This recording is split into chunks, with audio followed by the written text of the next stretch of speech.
By initially looking at the statistics of my video on YouTube, it could be seen that my video is more popular with females aged 13 to 17. This is not a surprise, as my music video, including both my artist and the narrative, is targeted at girls of this age group who listen to and enjoy folk music. A good example would be Laura Marling, who has a similar target audience to mine, as young female artists tend to attract other young females due to being quite relatable. My video is also popular, however, with females aged 45 to 54. The reason for this may be because even though my main target audience is young girls, the actual song I used by the Carpenters was originally released in 1971, which means it would have been popular with that age group when they were younger, explaining the large age difference.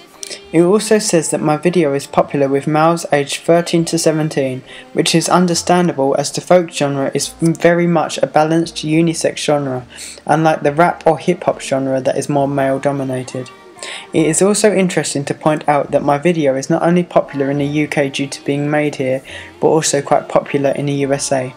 This is not a surprise, as the folk genre is mostly seen in most Western societies, especially nowadays as it is gaining more popularity, which explains why it is mostly seen here, the USA, and places like Australia. My video has gained many responses on YouTube, with 12 comments from viewers giving their opinions on what they thought about it. The comments all reflect positively on the video, with people saying what aspects they like the most, including a college friend by the username Moses K, who commented saying how he thought Simona was an amazing actress and that the edits were wonderful.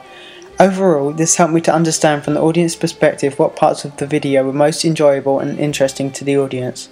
As well as this, I created a survey of questions on the website surveymonkey.com to see the audience's reaction to my animatic, and also to find out if the things I was setting out to achieve were visible, which will ensure they would be visible when I created my music video. For example, I wanted to make sure that there were enough close-ups of my artist's face to help promote her and to get the audience to remember her, so one of my questions asked if I had used enough close-ups in my animatic.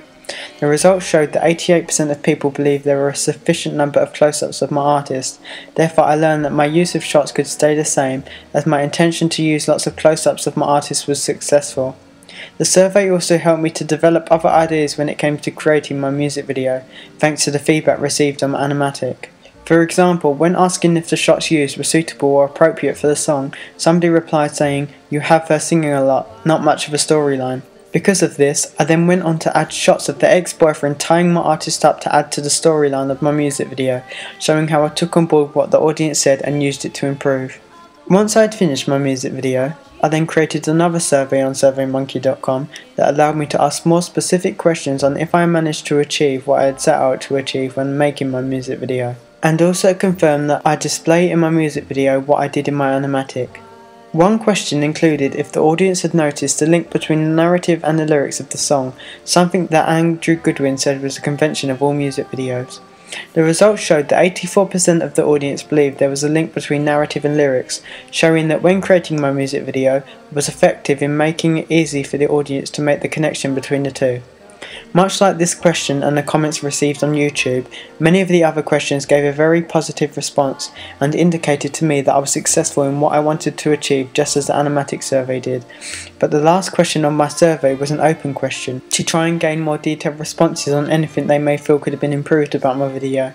I did this as I believe the anonymity of it is more likely to cause people to answer truthfully rather than commented on the video using their personal accounts. This question gained many insightful responses on a range of different things. I found these very useful as they helped me to understand that even though I may have done what I set out to achieve through the positive results of my previous questions, there were also some things that the audience didn't like about my video or things they thought could have looked better. Responses included that it looked like my actress couldn't play the guitar, they didn't really like her costume very much, I could have followed the rule of thirds a bit more, and they found it amusing when a big red bus drove past in the background of one of the shots. These are all helpful, as on one hand, you have quite light, fun responses, like the one pointing out about the bus, but on the other hand, you have quite precise and technical responses, like saying how I could have followed the rule of thirds more. This taught me a lot about the audience's view of my music video, and I learned that even though the overall consensus was that my music video was very good, as seen through the survey and on YouTube, there were still some aspects of my video, like the examples I just gave, that could have been improved from the audience's perspective. This ranged from possible use of different locations to more shots of my actor and actress together to make it clearer that they were previously a couple.